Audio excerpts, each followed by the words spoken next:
আসসালামু আলাইকুম ওয়া রাহমাতুল্লাহ। আল্লাহর প্রিয় হাবিব সাল্লাল্লাহু আলাইহি ওয়াসাল্লাম রাত দিন 24 ঘন্টায় একটি সেকেন্ডও অপচয় করতেন না। তিনি অত্যন্ত কোয়ালিটি টাইম মেনটেন করতেন। ওনার সারাদিনের কাজ, আমল, ইবাদত কেমন ছিল যা প্রত্যেক মানুষের উভয় জাহানের সফলতার জন্য জেনে রাখা অত্যন্ত জরুরি, সেগুলো আমি আপনাদেরকে আজকের ভিডিওতে অতি সংক্ষেপে জানাবো ইনশাআল্লাহ। বুখারী শরীফের 133 নং হাদিসের বর্ণনায় প্রিয় নবী সাল্লাল্লাহু আলাইহি ওয়াসাল্লামের রাতের কয়েকটি আমল পাওয়া যায়। যেমন, নবীজি অর্ধরাতে ঘুম থেকে জাগ্রত হতেন প্রায় 2টা-2:30টার দিকে। বিছানায় বসে চোখ থেকে হাত দিয়ে ঘুমের আবেশ দূর করতেন। তারপর তিনি ঘুম থেকে ওঠার পরের দোয়াটি পাঠ করতেন, যেমন আলহামদুলিল্লাহিল্লাযী আহিয়ানা বা'দা মা আমাতানা ওয়া ইলাইহিন নুশুর। এরপর সূরা আলে ইমরানের শেষ 10 আয়াত অর্থাৎ আয়াত নম্বর 190 থেকে 200 নম্বর আয়াত তেলাওয়াত করতেন। তারপর মেসওয়াক করতেন, ওযু করতেন, পরিবারের লোকদেরকে জাগাতেন। এরপর তাহাজ্জুদের নামাজ 12 রাকাত, 10 রাকাত বা 8 রাকাত পড়তেন। তারপর বিতির নামাজ পড়তেন। তাহাজ্জুদের নামাজের পরে কিছুক্ষণ নবীজি ঘুমাতেন।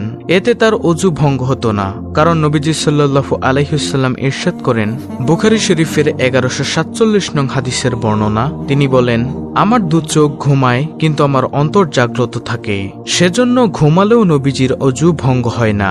তবে আমরা যদি ঘুমাই তাহলে আমাদের ওযু ভঙ্গ হয়ে যাবে। তারপরে মুয়াজ্জিন আজান দিলে ঘরে সংক্ষেপে ফজরের সুন্নত পড়ে মসজিদে যাওয়া। নবীজি ফজরের সুন্নত প্রথম রাকাতে সূরা কাফিরুন এবং দ্বিতীয় রাকাতে সূরা ইখলাস পড়তেন।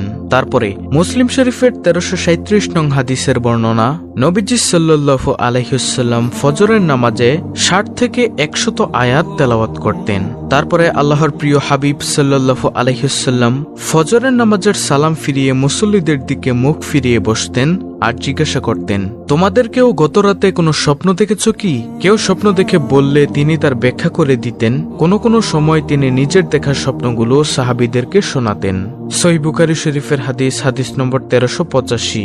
এরপর ফজরের নামাজের পরে নবীজি সাল্লাল্লাহু আলাইহি ওয়াসাল্লাম মাসনুন কিছু দোয়া পড়তেন, সেগুলো আমরাও পড়ব ইনশাআল্লাহ। যেমন, আল্লাহুম্মা ইন্নী আসআলুকা ইলমান নাফিয়া ওয়া রিজকান তাইয়্যিবা ওয়া আমালান মুতাকাব্বালা। তারপরে আয়াতুল কুরসি একবার পাঠ করা।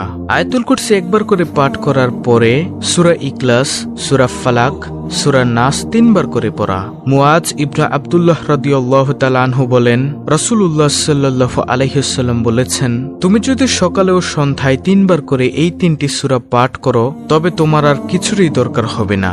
সুবহানাল্লাহ।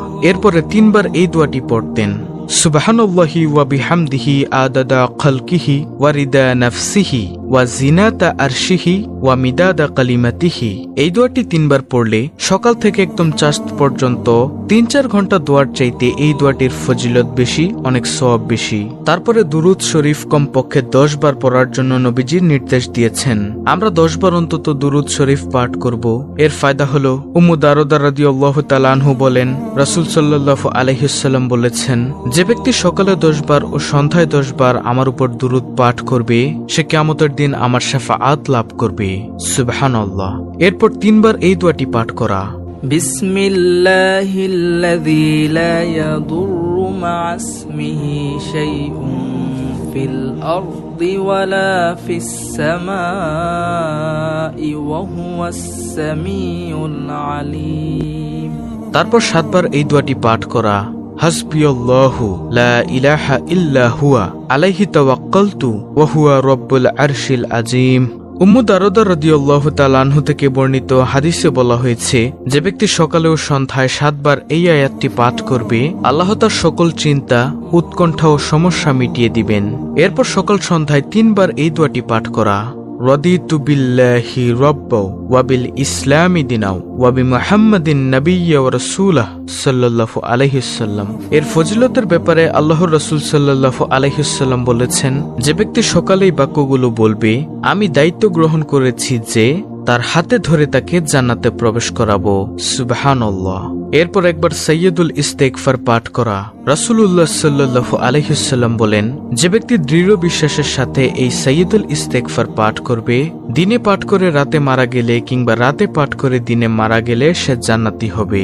সাইয়্যিদুল ইস্তেগফারটি হলো, আল্লাহুম্মা আনতা রাব্বি লা ইলাহা ইল্লা আনতা খলাকতানি ওয়া আনা আবদুকা ওয়া আনা আলা আহদিকা ওয়া ওয়াদিকা মাস্তাতাতু আউযু বিকা মিন শাররি মা সানাতু আবুউ লাকা বিনিআমাতিকা আলাইয়া ওয়া আবুউ লাকা বিযাম্মি ফাগফিরলি ফাইন্নাহু লা ইয়াগফিরুয যুনুবা ইল্লা আনতা।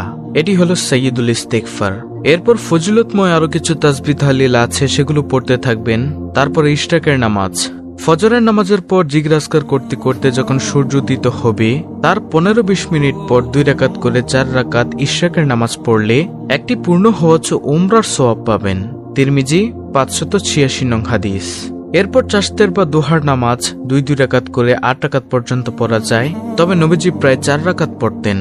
এ নামাজ পড়লে শরীরের 360টি জোড়ার সদকা আদায় হয়ে যায়। আবু দাউদ হাদিস নম্বর 5222। এরপর মসজিদ থেকে ঘরে গিয়ে নবীজির প্রথম আমল হলো সালাম দেওয়া। আম্মাজান আয়েশা রাদিয়াল্লাহু তাআলা আনহা বলেন, আমি কোনোদিন নবীজিকে আগে সালাম দিতে পারিনি। নবীজি সাল্লাল্লাহু আলাইহি ওয়াসাল্লাম ইরশাদ করেন, যে ব্যক্তি সালাম দিয়ে নিজের ঘরে প্রবেশ করেছে সে আল্লাহর জিম্মাদারিতে রয়েছে। আবু দাউদ শরীফের হাদিস। তারপরে আল্লাহর রাসূল ঘরে গিয়ে মেসওয়াক করতেন। সকালের নাস্তার জন্য নবীজি আজওয়া, খেজুর ও দুধ পছন্দ করতেন। যদি ঘরে খাবারের মতো কিছু না থাকতো তাহলে বলতেন, আমি রোজার নিয়ত করলাম। নবীজি সকালে ঘুমাতেন না, তবে তিনি সকালের কাজের বরকতের জন্য দোয়া করেছেন, যেমন আল্লাহুম্মা বারিক লি উম্মতি ফি বুকুরিহা, হে আল্লাহ আমার উম্মতের জন্য দিনের শুরুকে বরকতময় করুন। নবীজির সকল কাজ মসজিদে নববী থেকে আঞ্জাম দিতেন। দাপ্তরিক, রাষ্ট্রীয়, আদালত, যুদ্ধ পরিচালনা সবকিছুই মসজিদে নববী থেকেই পরিচালিত হতো। সেজন্য সকালে নাস্তা গ্রহণের পর নবীজি আবার মসজিদে চলে আসতেন আর মসজিদে প্রবেশ করেই 2 রাকাত দুখুলুল মসজিদ নামাজ আদায় করতেন। তারপর সকল কার্যক্রম শুরু করতেন। মসজিদে যখন প্রবেশ করবেন মাকরুহ ওয়াক্ত না হলে 2 রাকাত নামাজ পড়া সুন্নত।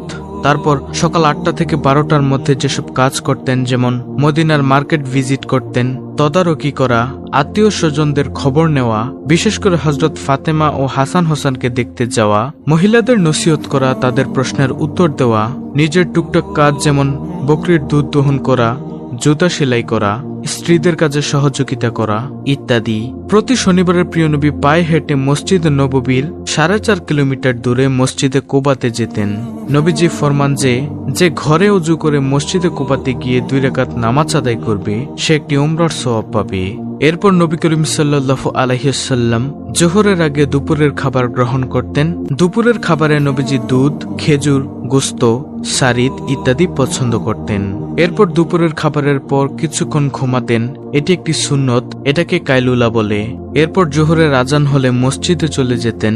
জোহরের পর নবীজি সকালবেলা সাহাবীদেরকে যেসব কাজ দিয়েছেন তার ফিডব্যাক নিতেন, সাহাবীদেরকে ওয়াজ নসিহত করতেন। এরপরে আসরের ওয়াক্ত হয়ে গেলে আসরের নামাজ পড়ে ঘরে গিয়ে পরিবারের লোকদের সাথে খোশ গল্প করতেন। তারপরে মাগরিবের ওয়াক্ত হয়ে গেলে মাগরিবের নামাজের পর রাতের খাবার গ্রহণ করতেন। এরপর এশারের পরপর ঘুমিয়ে যেতেন।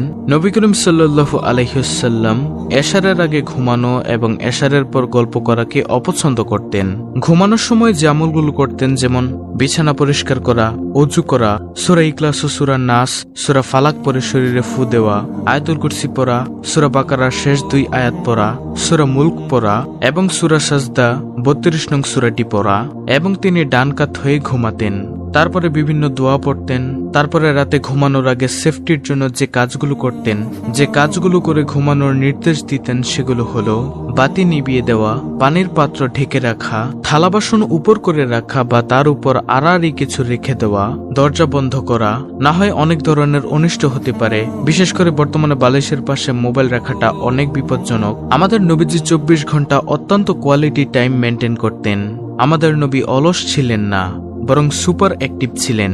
সেজন্য খুব অল্প সময়ে পৃথিবী জয় করেছেন। আমাদেরকে আমাদের নবীজির থেকে টাইম ম্যানেজমেন্ট শিখতে হবে, তাহলে আমরা দুনিয়াতেও সফল এবং পরকালেও সফল হতে পারবো ইনশাআল্লাহ। অত্যন্ত গুরুত্বপূর্ণ একটি ভিডিওটি ভালো লাগলে অবশ্যই চ্যানেলটিকে সাবস্ক্রাইব করে পাশে থাকা বেল আইকনটি অল বাজিয়ে দিবেন। ভিডিওটিতে একটি লাইক দিবেন এবং কমেন্টে আমিন লিখবেন এবং অন্য মুসলিম ভাই বোনদের কাছে ভিডিওটি শেয়ার করে দিবেন, যেন তারাও ভিডিওটি দেখে শিখে নবীজির সুন্নতের অনুসরণ করতে পারে। আল্লাহ রাব্বুল আলামিন আমাদের সকল সকলকে আল্লাহর হুকুম ও নবীজি সাল্লাল্লাহু আলাইহি ওয়াসাল্লামের নির্দেশ অনুযায়ী মেনে চলার তৌফিক দান করুন। আমিন।